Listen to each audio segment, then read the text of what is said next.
Right now we're going to be checking out LearningSpace, which is CAE Healthcare's audio-video management system, and I know it does a lot more than just that. I'm speaking with Michelle, who's kind of been associated with the project now for over 10 years, it seems, since 2002, and you're a previous user of LearningSpace in your clinical group, or talk to us a little bit about your experience with that, and then we'll talk more about the product.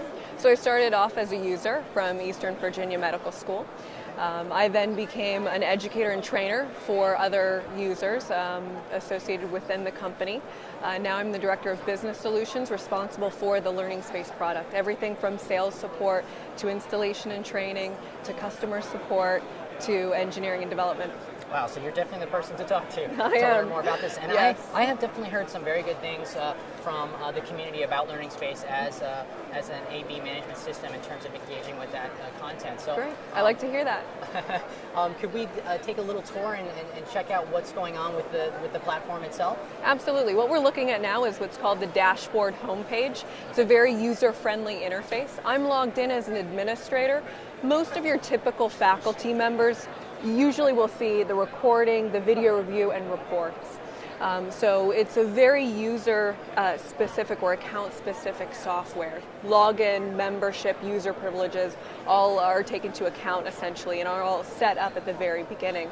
Kind of below the icons is kind of your events, the simulation activities that you are involved with. And you have several quick links to things like reports, all of the analysis that comes in with every simulation activity, open-ended question scoring, our way to grade or evaluate learners' written responses within the system using, say, keyword scoring, as well as your faculty data entry, your observation checklist.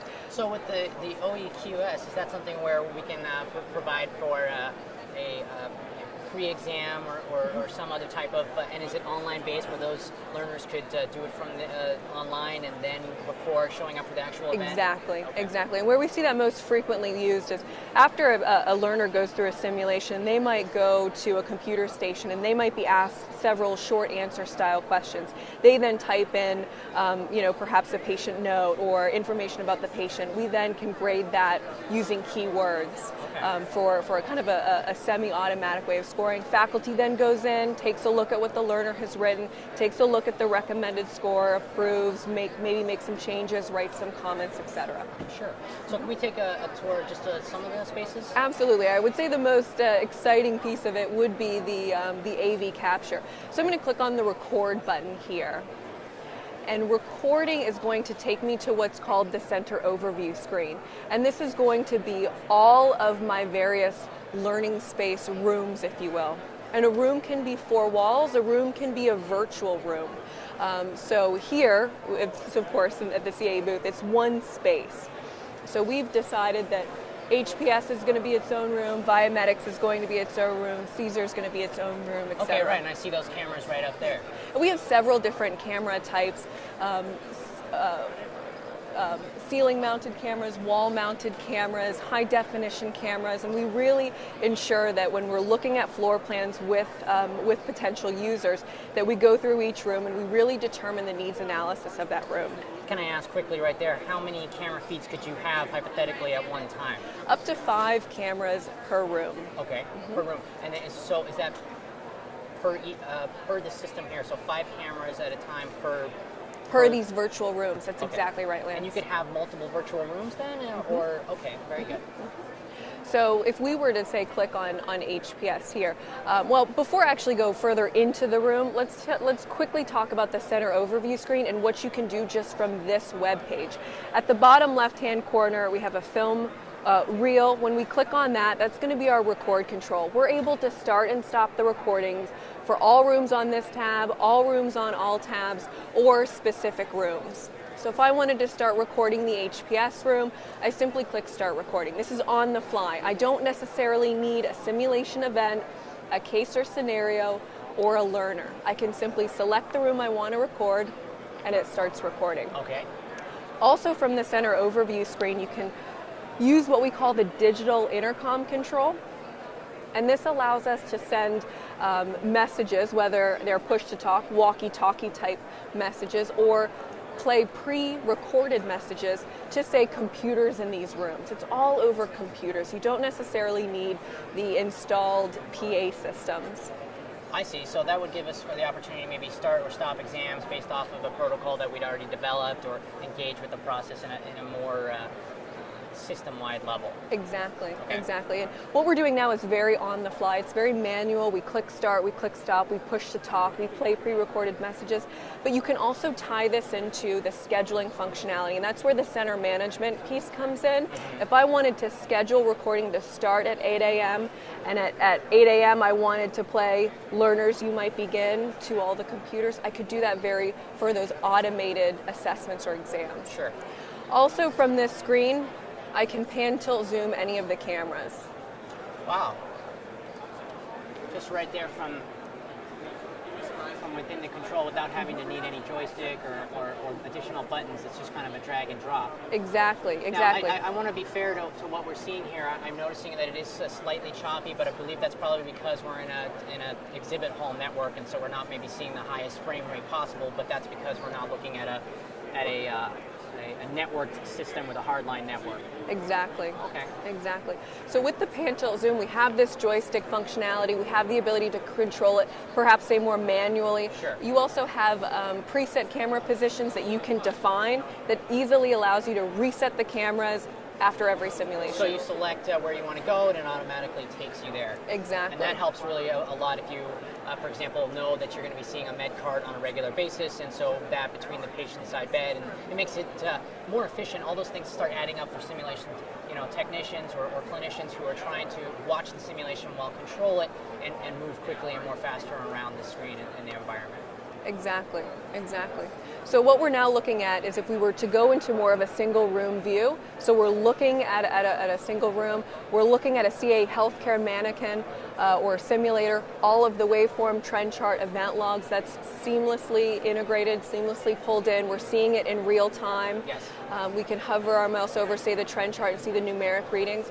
Some of the things that you can do while you're recording here is make annotations, and you can type in any sort of free text here, click add, or you can select from, say, a library of annotations. Saved annotations that you've created because you know that those are going to be used more frequently, and then I see them, or these them down here popped up on the screen. That's exactly right. Right, so that we can start to save some of this information. Very good. Yeah. Additionally, you can assign kind of a specific library to a specific case or simulation that you're running. And I can make those assignments. Let's say I no longer want this video on the fly. I want to save it to a specific activity, a specific scenario, and to a specific, say, learner group. I'm using the drop-down boxes here. Wow. Okay. So when I assign that particular case, I might get a predefined set of annotations that are designed for that case specifically. And so if I understand correctly, this allows someone to start a scenario, realize that they have forgotten which group maybe that they want to put it in, add that while we're doing this, as opposed to having to be forced into doing that beforehand. It allows for more opportunity to do that when we're ready. Yeah, and if we had seen that, if we had decided that we did want to schedule it, all of this information would be preloaded. Let's say a student didn't show up, we can simply remove that student very easily as it's recording or even after the scenario has taken place. Quick question for you here right now. Can the audio-video system with the cameras, can those cameras be Wi-Fi, or do they need a direct line connection? We prefer a direct line connection for reliability purposes. We haven't found say a wireless camera that meets our criteria, meets our standard. We also have to take into account battery life, etc. Some of our users have simulations that go for 8 hours. Wow. So we like the kind of the direct connection, the direct line connection. Yeah. And it's always better because you get more guarantee over control and also quality for the life. Before we leave this screen, there is one other feature that's a big part of LearningSpace that is on this screen. So these are annotations, bookmarking a video, let's say. When I click on a learner's name, and this is again another big piece of that center management, this is a big piece of simulation activities, and that is going to be capturing the evaluation. So as I'm watching this video, I'm completing an evaluation tool or checklist as I'm viewing. What I find with most users is what they're doing now might be a yes/no paper checklist, and when they have a system like LearningSpace, those types of questions evolve into correct technique, incorrect technique, not done, because they can immediately capture and calculate that data. Because once I submit this checklist, then I can go into reports and results and see exactly where my learners are are falling in terms of the checklist per se, or the evaluation tool. So that part of it is really cool and really exciting. And I can do things like individual checklists, or I can do things like group grading or group evaluation checklists. And so it all depends. You can add multiple learners at the same time and do the checklist for all of them if there's a checklist that's not maybe individual based but team management based. Did we have closed loop communication, those types of things? Exactly. And again, we're looking at this from an administrator, typically from a faculty perhaps perspective, but if I was a learner and I was logged in and I was viewing my simulation, this would be either a self-evaluation checklist or a peer evaluation checklist as well. We have that kind of learner 360 capture as well. You mentioned earlier pre-test, post-test, self-evaluation, peer evaluation, faculty evaluations. If we aren't using the non-human simulators, we might be using human simulation or standardized patients. That piece of data is captured as well, very similar in this type of checklist form. I mean, I understand cases. We can start to build some cases there, events and calendar. That allows us to do more center management. So really it seems like this is a pretty comprehensive system because it's not just about the video recording. Can we just click on a events tab real quick? Is there maybe some populated stuff we could just kind of browse through? Absolutely. So you've got various events, running events, recent events, upcoming events, and various cabinets as well. And users create this cabinet depending on what type of events, and we may not have any upcoming events here. So let's go into running events. Okay. If we were to look at, say, a BLS or EMS, chest pain management, clinical skills assessment, we see here the title, any sort of public notes, filing into a particular folder or cabinet, what cases you're going to be running or scenarios you're going to be running within that particular event. Great. Dates and users ranging from who your learners are. And I know from personal experience with our standardized patient program that it does take work to upfront this information and build this initial database. But then once it's established, you can start to rinse and repeat literally again and again and again so that it starts to make the process of engaging in the actual activities faster.